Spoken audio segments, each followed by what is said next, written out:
Hello friends, welcome to history classes. Friends, ये मेरा NET exam से रिलेटेड ये यूट्यूब का जो चैनल है उस पे हम नेट एग्जाम के सिलेबस के अकॉर्डिंग प्रिपरेशन कर रहे हैं। तो फ्रेंड, इसी से रिलेटेड ही मैंने जो टॉपिक पहले भी प्रोवाइड करवाए हैं, आज भी कुछ ऐसे ही टॉपिक आपके लिए लेकर आई हूँ क्विक एंड शॉर्ट वे में। तो ये एमसीक्यू सीरीज टॉपिक है जो एशियन हिस्ट्री से हम कर रहे हैं। तो ये टॉपिक मैंने प्रागैतिहासिक काल का जो एक पूरा टॉपिक लिया है, जिसमें हम जो धीरे धीरे करके हर टॉपिक को क्लियर कर रहे हैं। तो जैसे कि ये रहे वो टॉपिक जिसके बारे में हम जान रहे हैं, जिसमें कि ये प्रागैतिहासिक काल है। तो ये प्रागैतिहासिक काल का जो टॉपिक है वो हम कर रहे हैं, जिसमें हमने पुरापाषाण काल वो भी कर लिया है, मध्यपाषाण काल वो भी हो चुका है, नवपाषाण काल, महापाषाणिक, और ये सारे टॉपिक क्लियर हमने कर लिए हैं। तो जो हम टॉपिक अब कर रहे हैं वो है ताम्रपाषाणिक संस्कृतियां।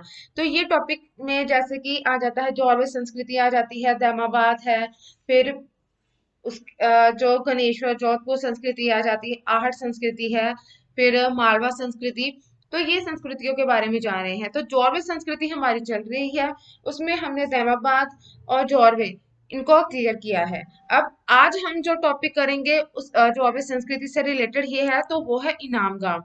तो इनाम गांव के बारे में हम जानेंगे। तो उसके पहले फ्रेंड्स आपको बता दूं कि अगर आप मेरे इस चैनल के साथ न्यू है तो प्लीज सब्सक्राइब जरूर कर लेना और बेल आइकन को दबा लेना। अगर आपको नोटिफिकेशन मिलता रहेगा तो टाइम पर ही आपकी जो प्रिपरेशन है वो होती रहेगी। तो देखिए और फॉलो भी कीजिए। अगर आप और डिटेल वाइज करना चाहते हो तो नीचे लिंक में जो डिस्क्रिप्शन में लिंक है वहां पर जाकर आप मेरे प्रोफाइल में जाकर अन अकेडमी पर मुझे मेरे जो कोर्सेज है वहां पर जाकर देख सकते हो। डिटेल वाइज जो टॉपिक वहां पर भी प्रोवाइड करवाए गए हैं, फ्री ऑफ कॉस्ट है। जितना भी मटेरियल वहां पर है फ्री ऑफ कॉस्ट दिया गया है और आपकी प्रिपरेशन और भी अच्छे वे में हो जाएगी, जाकर जरूर देखिएगा। तो आज के टॉपिक हम स्टार्ट करते हैं। जैसे कि हम आज जानेंगे इनाम गांव के बारे में। तो ये क्या है, ये एक ताम्रपाषाण युग की बड़ी बस्ती है और ये कहाँ पर है, महाराष्ट्र पुणे में स्थित है। तो ये बस्ती क्या है कि ये किले बंद है तथा खाई से घिरी हुई है, कि साइड में पूरी तरह से खाई वो है। इससे हमें राजनीतिक संगठन की शर्दावली जो व्यवस्था उसकी घोतक द्वितीय द्वितीय बस्ती के अवशेष जहां से क्या है मिलते हैं। इनाम गांव में वृहद स्तर पर क्या है खुदाई का जो कार्य था वो एच डी सांकलिया और एम के धवलीकर और जे डी अंसारी इनके द्वारा, इनके नेतृत्व में हुआ था। जो वृद्ध ऊंचे कह लो कि ज्यादा स्तर पर, बहुत बड़े स्तर पर जो खुदाई वो की गई थी इन तीनों के नेतृत्व में। इनाम गांव में गोलाकार गड्ढे वाले घर हैं तथा भट्टी भी यहाँ से मिली है। फिर इनाम गांव के मुखिया का मकान और अन्नागार भी यहाँ से मिला है। इनाम गांव से जो एक मातृ देवी की मूर्ति, उससे ये प्रतीत होता है कि ताम्रपाषाणी के लोग मातृ देवी की पूजा भी करते थे। फिर इनाम गांव में एक वयस्क आदमी, वृद्ध भांडो और कुछ तांबे के जो साथ उनको दफनाया जाता था। तो लोगों को क्या था कि कुछ जो बर्तन हो, खाने की चीजें हों, पशु, इन सभी के साथ क्या था कि दफनाया जाता था और उसके बारे में अलग अलग जगह पर ये जानकारी प्राप्त होती है। इनाम गांव से क्या है कि कुत्ते का जो मांस खाने का वो साक्ष्य मिला है। फिर पुणे में स्थित वाल्की, वाल्की क्या है, ये इनाम गांव की सैटेलाइट बस्ती इसको कहते हैं। तो ये भी क्वेश्चन प्रीवियस ईयर में पूछा गया है, तो ये इंपॉर्टेंट है।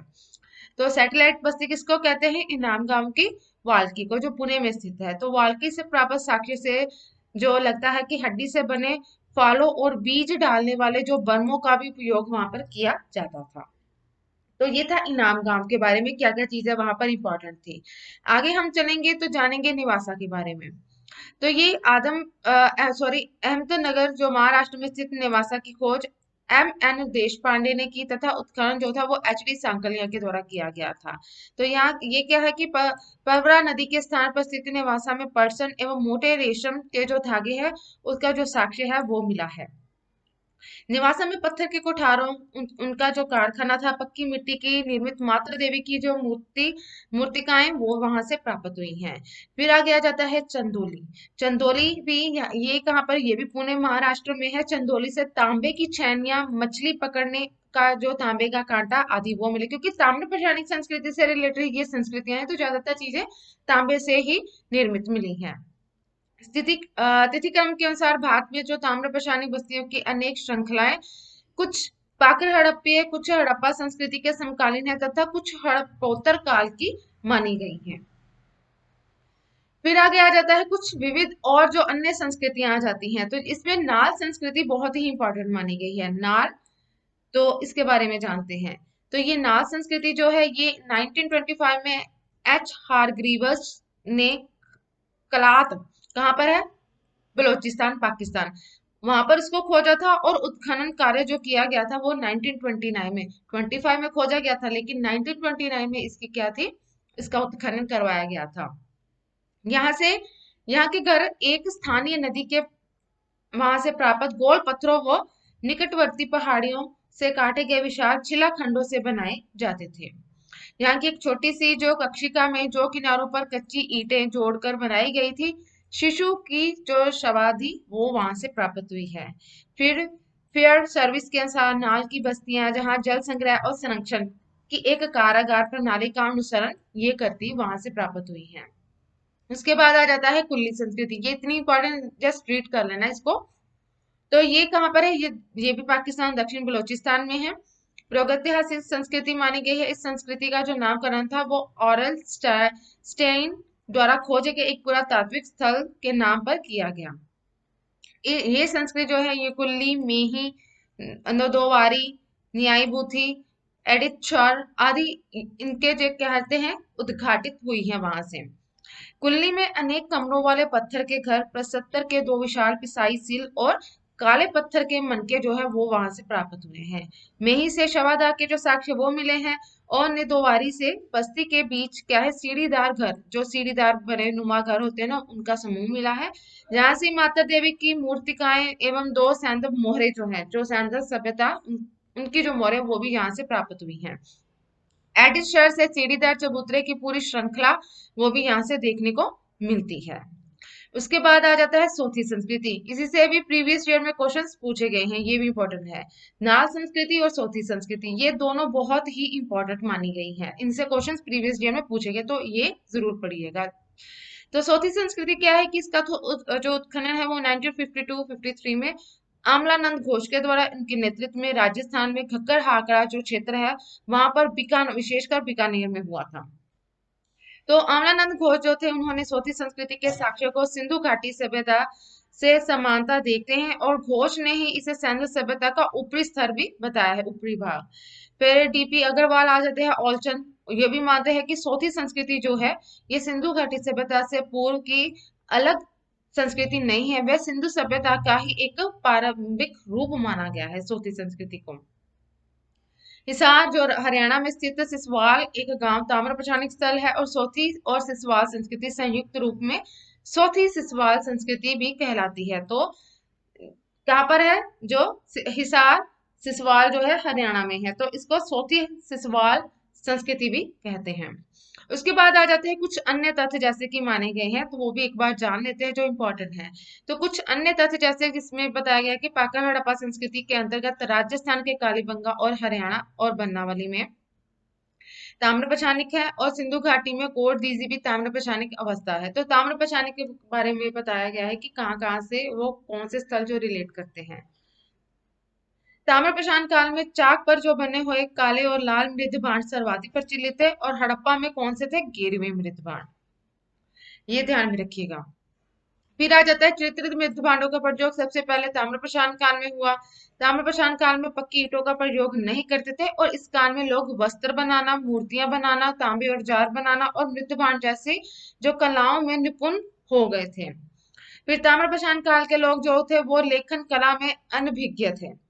ताम्रपाषाण काल के लोगों ने ही प्रायद्वीप भारत में बड़े जो गांव वो बसाए थे। ग्रामीण कृषक समुदायों का जो गठन इसी काल में हुआ। भारतीय ग्रामीण समाज की जो नींव थी वो जहां पर पड़ी।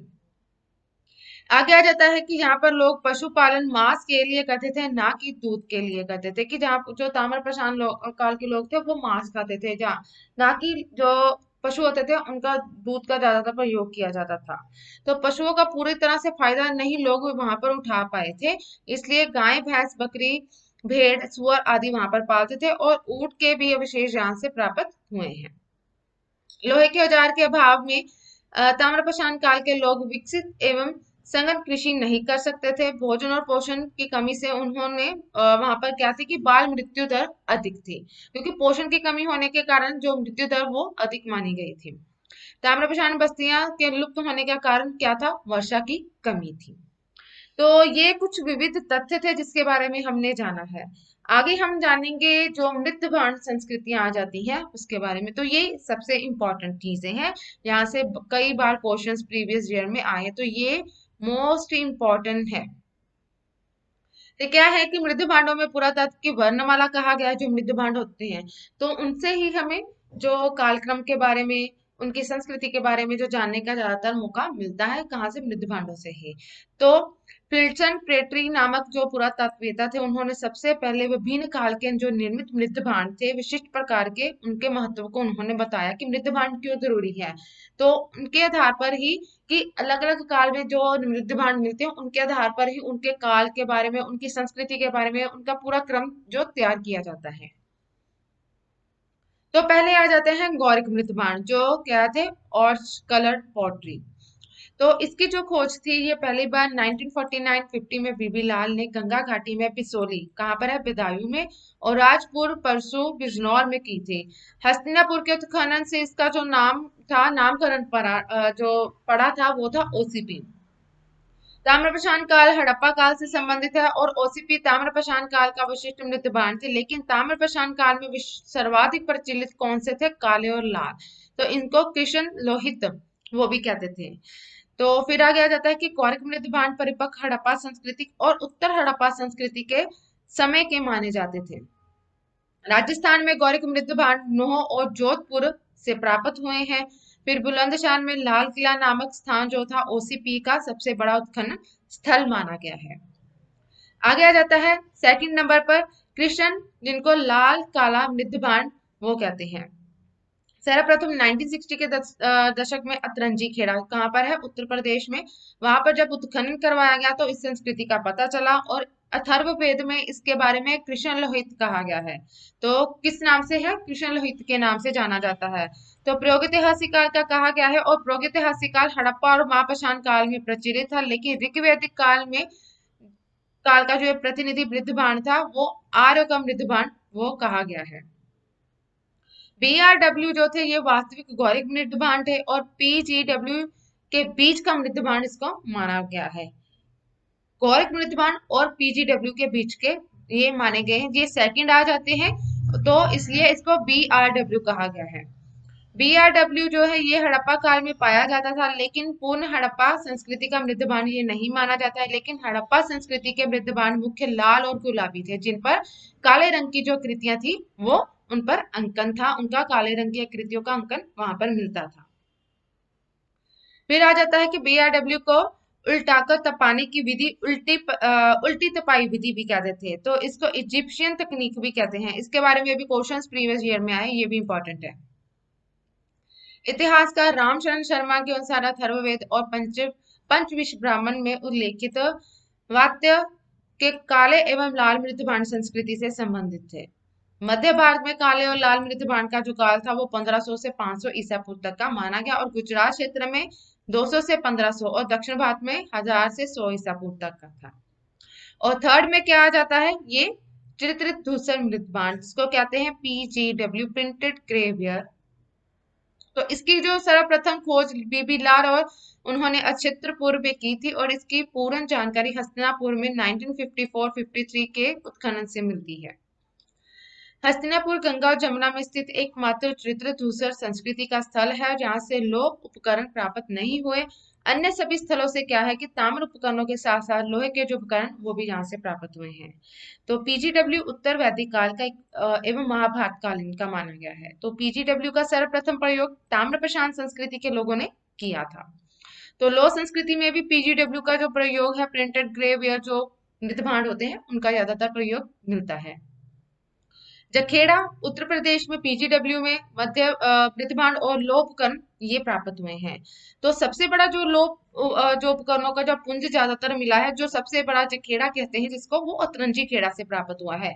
किसका? उत्तर वैदिक काल का जो सबसे बड़ा है। फिर अतरंजी खेड़ा गंगा की सहायक नदी काली नदी के तट पर है, और ये 7 संस्कृतियों के स्तरों का जो अवशेष है, वो जहां से प्राप्त हुए हैं, 7 संस्कृति के स्तरों का अवशेष। आगे आ जाता है चित्र धूसर मृत बांडों के अन्य स्थल या हरियाणा के भगवानपुरा में, पंजाब, रोपड़, संघोल, उत्तर प्रदेश के आलमगीरपुर, हुसाल, मथुरा, थापली, बिहार में वैशाली, वैशाली और कश्मीर में मांडा आदि से हैं। उसके बाद आ जाते हैं उत्तरी काले पॉलिशदार जो मृदबान, जिसको NBPW कहते हैं। तो 4 प्रकार के हैं, जैसे कि हमने पहले जाना OCP, सेकंड में आ जाते हैं PRW, थर्ड में आ जाते हैं PGW और फोर्थ में आते हैं NBPW। तो ये ही इनका क्रम है।